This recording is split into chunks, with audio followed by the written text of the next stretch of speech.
Time for another Dirt Daily where I'm working on removing the body mounts off of the 4Runner. This is the Pond Scum 4Runner. It's a 2003. I'm going to show you the next step. This whole bracket, metal bracket here, has to go. You can see here how it's shiny. That is where the tire is rubbing. You could probably spend some time and modify this. I have a kit that I will show you. It's from, I think it's called DRT. Here's the kit, DRT Fab, and it'll basically go here and replace this piece. So what I'm gonna do on today's episode is I'm just gonna kind of mark with a paint pen all of this that you wanna cut off. Basically, you want all this stuff to go. You can cut this too, and then cut down around here. Sometimes it's nice to mark with a paint pen where you're cutting so that when you have your helmet on with the plasma cutter, you can kind of see the white line, and that helps guide you. Basically this whole protrusion. I've already unbolted this. Now what you can do is you can jack the body up and get this mount out. I'm just going to cut everything out with the mount in there and drop it down.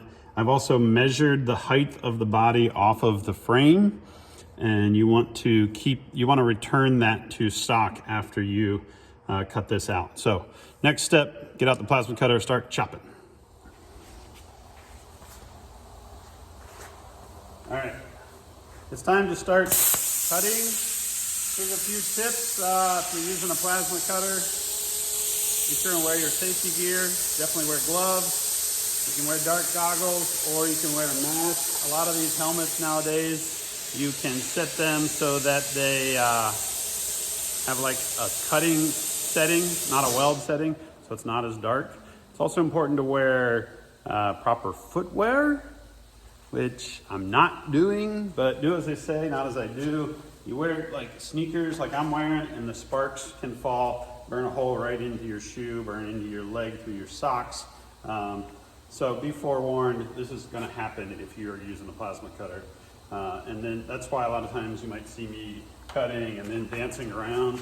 The dancing is from the sparks going into my sock and burning into my ankle.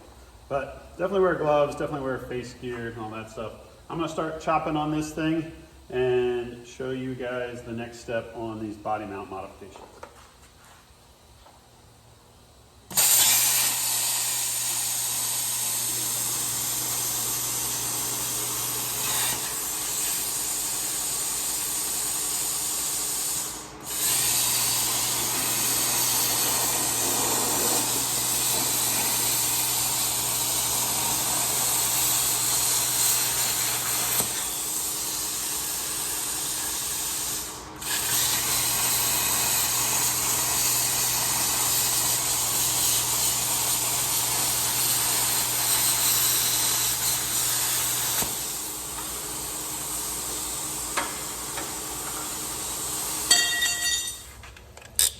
I've done the plasma cutting.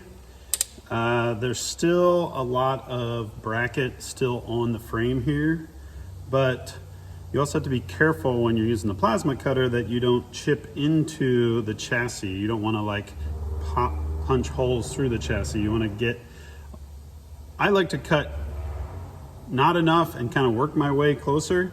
Now I will probably go in there with a Sawzall or a cutoff wheel and a grinder and chisel all this stuff off and then grind all that as smooth as possible. Don't be too concerned if you punch a hole through the frame. You can always go back in and weld that in, and we're gonna replate this before we put the new body mount bracket on there.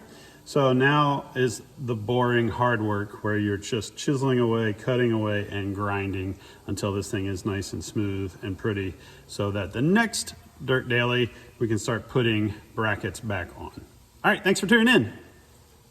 Oh, one last thing. Before you chop with the plasma cutter, check around to make sure that you're not going to blow through the frame or the body and burn a bunch of wires or cut into the fuel line or cut into the brake line. Take the time to kind of investigate what's around here. Like you can see there's some lines right, oh, maybe you can't see it, but there's some lines right around the corner from this body mount. So you have to be very careful when you're cutting, and also be wary of where you're spraying the sparks, because sometimes the sparks alone can spray against sheet metal and there'll be carpet on the other side of that, and the next thing you know, your carpet's on fire and inside your car's on fire. So be careful. Thanks everybody.